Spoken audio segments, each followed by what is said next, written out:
Deep dish pizza is not only not better than New York pizza, it's not pizza. It's a casserole.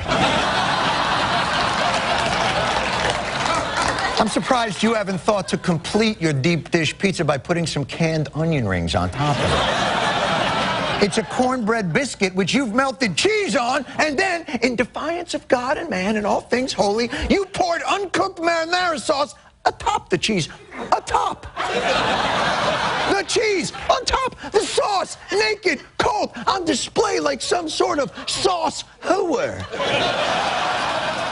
Hey, what's up guys? Welcome back to Binging with Babish, where this week I'm using Jon Stewart's notorious rant as an excuse to take a look at maybe the most controversial style of pizza, Chicago deep dish. Now, I'm a New Yorker, so I had to retrieve this pizza in full disguise and under cover of darkness, but to be completely honest, I like Chicago-style pizza. It's got a nice, deep, thick crust that ends up chewy and crunchy rather than bready and soft, and it has a notoriously large amount of cheese, sauce, and meats. What is not to like? I wouldn't do something so insane as to compare it to New York-style pizza, but as something all its own, I'm into it. So let's get started with the foundation of our pizza, the crust. We're starting with 8 1/4 ounces of room temperature water, to which we're going to add 1 packet or 2 1/4 teaspoons of active dry yeast, along with a teaspoon of sugar, which is going to act as a nice little snack for our yeast while we let it bloom for 10 minutes. This is both a way to jumpstart your yeast's efficacy and make sure that it's alive and well. After 10 minutes, if you got some nice foamy junk like this, you're ready to start adding the other ingredients. First, we're going to whisk together the dry stuff, 12 1/2 ounces of all-purpose flour, 2 1/2 ounces of medium grind cornmeal, 1 1/2 teaspoons of kosher salt, and 1/8 of a teaspoon of cream of tartar. Go ahead and tiny whisk to combine, make sure that everything's all good and homogeneous, and then it's time to get it wet, or rather add it to the wet ingredients. So into the bowl with the yeast and the water and sugar it goes, along with 1/3 of a cup plus 2 tablespoons of vegetable oil. Affix dough hooks and get to stirring. We're just going to let this go on low speed for 1 or 2 minutes until the dough clears the side of the bowl, and then we're going to crank up the speed to medium and let it knead for 7 to 8 minutes. During this time, the dough may appear soft and sticky, but just let it go and it should become smooth and elastic and supple. But even if you measure everything exactly, it might end up a little bit too hydrated like mine is. Not to worry, because we're just going to turn it out onto a lightly floured work surface and knead for an additional 1 to 2 minutes until a nice soft, tacky but not sticky consistency is achieved. As you can see, after my noodle experience last week, I'm something of a kneading master, and very quickly you'll see that the dough becomes light and bouncy and handleable. Go ahead and stretch it into a taut little ball that we're going to let rise in a lightly oiled bowl. And like most pizza doughs, it will become even more handleable after hanging out in the bowl for 60 to 90 minutes or until doubled in size. Just give it a little toss around to make sure that it's coated in oil, cover with plastic wrap, and let it hang out at room temperature for about an hour until it looks like this. It's very rare that I have a before and after at the ready like that. I'm kind of proud of myself, but the truth is that I'm making 2 pizzas. Next up comes the choice of baking vessel, and while Chicago pizzerias generally use aluminum pans, at home our best bet is cast iron, which, along with a liberal lubrication of vegetable oil, is going to help our pizza brown more robustly. Go ahead and grease up your hands as well and gently coax the dough out of the bowl and into the awaiting cast iron pan,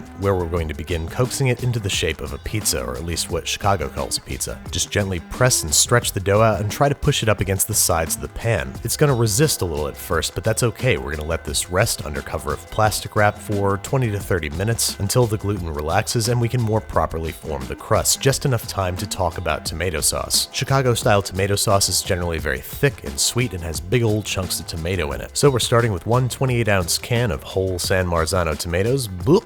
Hope I didn't squirt you there. We're putting them in a bowl and crushing them by hand until they're down to bite-sized pieces. Jon specifies that Chicago-style pizza uses uncooked marinara sauce, but I just don't think that's possible, and that tomatoes don't really become sauce until you cook them. So we're just going to make a rudimentary marinara sauce by finely chopping half a white onion, nice and fine, we don't want big old chunks of onion, and smashing and peeling a few cloves of garlic in preparation for crushing. We've made tomato sauce several times on this show, so I'm just going to kind of breeze through it. Into a high-walled sauté pan goes a few tablespoons of olive oil that we're going to heat over medium until shimmering, adding our chopped onion and sweating for 2 to 3 minutes or until translucent around the edges, adding our crushed garlic and sautéing for an additional minute until fragrant, adding a pinch of crushed red pepper flake, a little shake of oregano, and a little shake of basil, big shake of basil, along with 2 to 3 tablespoons of tomato paste to deepen the flavor. We're going to sauté that together for an additional minute until everything smells nice and really good, and then we're going to add the crushed tomatoes, along with a tablespoon of sugar to achieve that nice sweet Chicago-style sauce, simmering for 20 to 30 minutes, stirring regularly regularly to prevent scorching over medium heat until the raw tomato flavor has cooked off and the sauce is nice and thick, and when you drag a spoon through it, it parts like the Red Sea.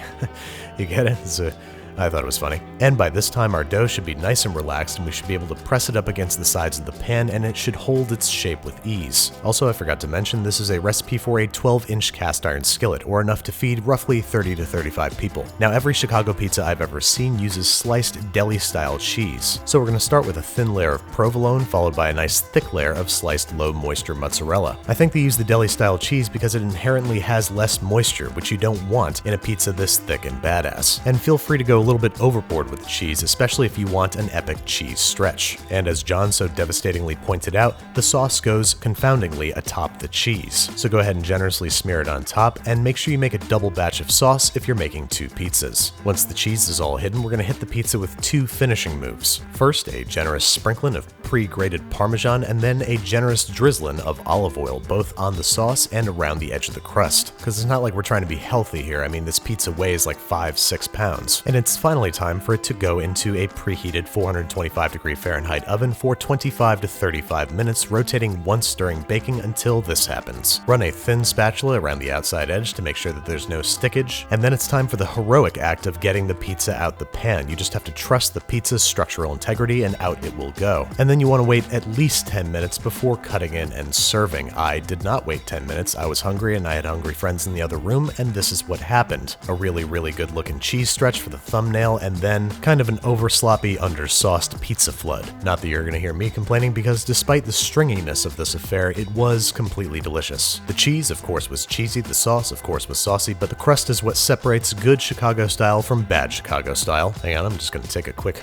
prophylactic measure here. But yeah, like I was saying, the crust is light and crunchy, and has a nice chew to it without being bready or stodgy. I know I didn't use butter in the crust, but it is somehow buttery and flaky, making it an obvious and immediate member of the Clean Plate Club at the expense of my mouth, which was severely burned. And once the pizza cools off, we can more closely examine its structure and composition. As you can see, the crust is thick without being too dense, the cheese and toppings are ubiquitous, and I would put it toe-to-toe with the restaurant pizza any day. It looks like they sauced a little bit more heavily than me, but everything else is pretty spot on. But this just wouldn't be stuffed pizza without some stuffing, so I have some mild Italian sausage here that I'm removing from its casings and patting into a patty, and then it's the same procedure as before. Pat out the dough into an oiled pan, let it rest for 20 to 30 minutes while you make the sauce, then finish patting it out into its final shape. And then before we lay down the cheese, we're going to start by laying down the sausage. And yeah, this is raw sausage, which is weird, I know. But this pizza spends plenty of time in the oven, so it will cook completely. Once the sausage is spread out into a nice even layer, it's topped with cheese, sauce, and more cheese. Same cook time and temperature, 425 Fahrenheit for 25 to 35 minutes. And voila, the same thing, but with sausage. And let me tell you right now, I'm a huge fan of both Jon Stewart and New York style pizza, but I do think Chicago pizza is still pizza in its own right. It's a product of its environment. New York style pizza would turn into a cheesy icicle if exposed to the air in Chicago for even 1 minute. That being said, I'd never say that it's better than New York style, because that'd be insane. But just like every pizza on this crazy blue marble floating through space, it has a right to exist and to find its own happiness. And with that said, there's only one thing left to try: John's suggested preparation with some canned onions on top. And I gotta say,